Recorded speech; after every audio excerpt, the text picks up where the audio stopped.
A comienzos de los años 90, Jorge Castañeda, un destacado intelectual mexicano y posteriormente ministro de Relaciones Exteriores durante el gobierno de Vicente Fox, señaló en un libro muy comentado que América Latina había perdido su lugar en el mundo, ¿no? Una visión, digamos, bastante pesimista, por decirlo de alguna manera, sobre el papel que América Latina podía jugar en el escenario internacional en esos momentos, ¿no? Bueno, y se refería básicamente a que o fundamentaba esta afirmación al hecho de que América Latina en 1990 era el 2% de la economía mundial, mientras que 20 o 30 años atrás América Latina había llegado a ser el 6% de la economía mundial. Pero no solamente América Latina había perdido su lugar en el mundo por cuestiones de tipo económico. América Latina había perdido su lugar en el mundo por cuestiones de tipo político, particularmente, ¿no es cierto?, por cuestiones de política internacional, ¿no? Nosotros debemos recordar por ejemplo, cómo en años anteriores los países de América Latina se habían preocupado por jugar o por aumentar su presencia en el sistema internacional a partir de apoyar, por ejemplo, el movimiento de países no alineados, ¿no?, por haber apoyado en su momento la formación del Grupo de los 77, por haber propuesto, ¿no?, una participación bastante activa en la conformación de un nuevo orden económico internacional, como América Latina, ¿no es cierto?, en años anteriores había jugado un papel bastante destacado en esta, bastante destacado en el sentido de incorporarse activamente en diversos foros, ¿no?, de activismo tercermundista, o de haber acompañado también con mucho énfasis los proyectos de descolonización y de construcción de los estados en otras regiones del planeta, fundamentalmente en África y Asia. América Latina había perdido su lugar en el mundo a raíz de varias situaciones. La primera de ellas, obviamente, el hecho, ¿no es cierto?, de que una crisis que se inició en 1974 no pudo ser resuelta durante los 80,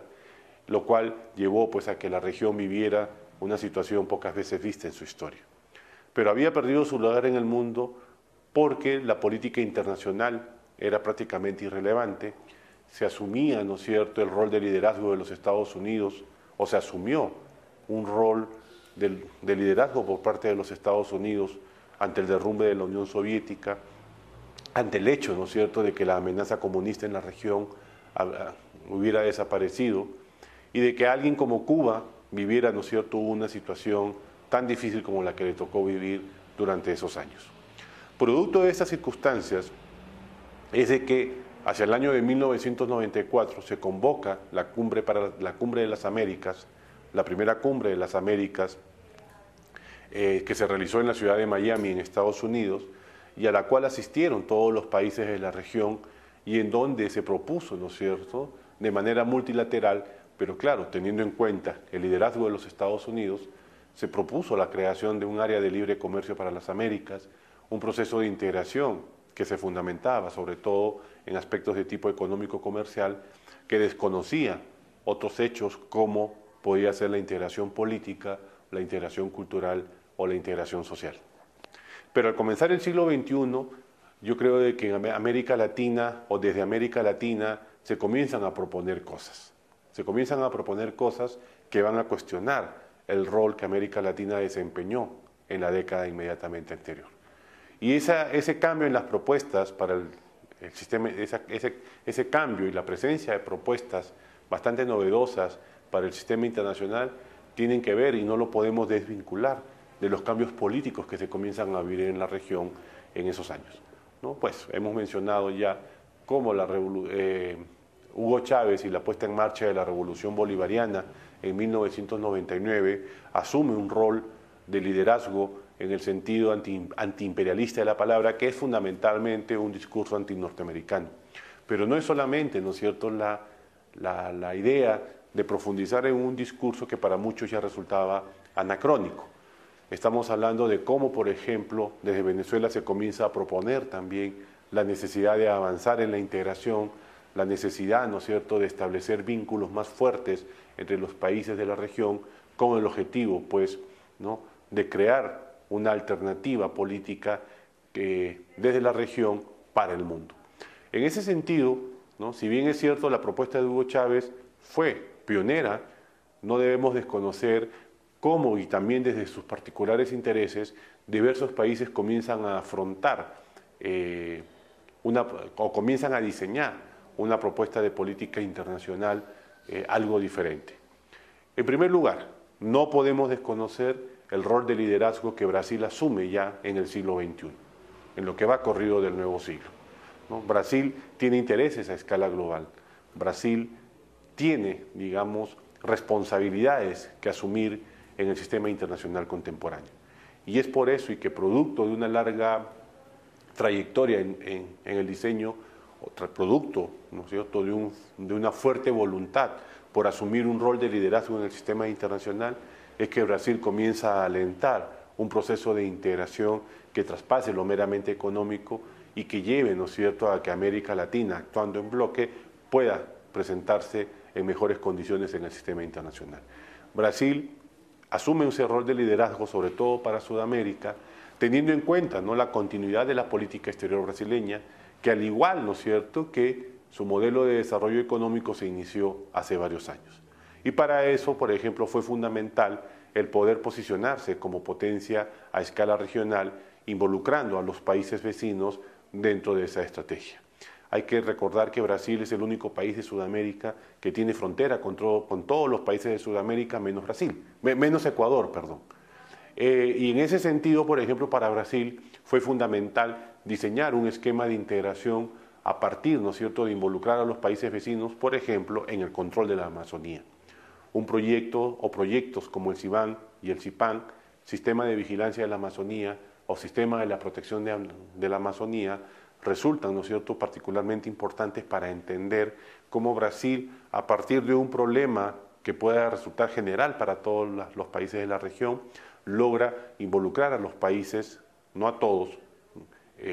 desafortunadamente Colombia queda por fuera de este proyecto, logra involucrar a los países de la región, ¿no?, en un proyecto dirigido a proteger la Amazonía, justo en los momentos, ¿no es cierto?, en que se planteaba la posibilidad de que la Amazonía se declarara patrimonio de la humanidad y por lo tanto, ¿no es cierto?, se facilitara el acceso a otros países de fuera de la región al control de ese territorio. Pero Brasil hay que verlo, ¿no es cierto?, como un país que ha asumido el liderazgo en los proyectos integracionistas, y es por eso que nosotros podemos observar cómo potencia, ¿no?, y se compromete, primero se compromete y potencia la formación de la Unión de Naciones Sudamericanas, UNASUR, ¿no? Por otro lado, el Consejo Sudamericano de Seguridad y Defensa. A una escala mayor, el Consejo Latinoamericano de Naciones o la Comunidad Latinoamericana de Naciones. Entonces, podemos observar cómo Brasil está muy preocupado por adelantar un proyecto integracionista que lleve a la formación de un bloque, fundamentalmente en Sudamérica, que es el lugar que Brasil ha proyectado, ¿no es cierto?, como la región en la cual tendría que asentarse como potencia regional con el objetivo de poder posicionarse en mejores condiciones dentro del sistema internacional. Y para esto ha contado con aliados importantes. Uno es Venezuela, obviamente, ¿no? Venezuela ha buscado la forma de asociarse a Brasil a partir, ¿no es cierto?, de la formación o a partir del impulso dado a proyectos de integración energética. Petrosur sería la prueba más palpable de eso, y la construcción de un oleoducto que vaya desde Venezuela hasta Argentina. Pero no es solamente eso, es la posibilidad, ¿no es cierto?, de neutralizar la presencia que Estados Unidos históricamente ha mantenido en la región. De la misma manera podríamos decir de Argentina. Argentina es un país que, bajo el gobierno de la familia Kirchner, primero Néstor y ahora Cristina, ha buscado la forma también de articularse en términos bastante favorables para sus intereses a la posición brasileña, sobre todo a la posición brasileña,